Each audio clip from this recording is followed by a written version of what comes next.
J'avais aussi évidemment conscience que l'alcool sur moi et sur ma santé avait un effet délétère, comme sur tout le monde. L'alcool ne fait de bien à personne, c'est un poison, qu'on soit bien d'accord là-dessus.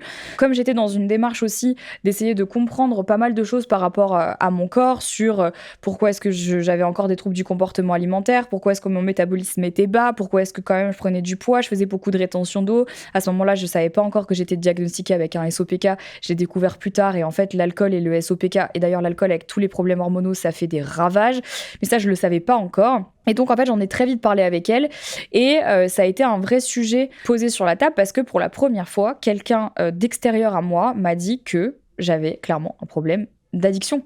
Que à ce stade, c'était pas seulement en fait un truc de oui, je bois, c'est festif et tout, mais que c'était vraiment addictif dans le sens où tu ne peux pas t'en passer dans certaines situations. Donc ça devient une addiction.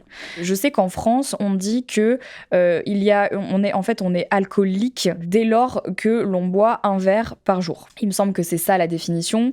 Et donc j'avais vu pas mal de mèmes passer sur internet en mode alors dans ce cas-là, 90% de la France est alcoolique parce qu'on boit tous un verre de vin quand on mange, ce qui est pas forcément vrai. Mais donc, moi, le jour où j'ai entendu cette data, cette donnée, je me suis dit, wow.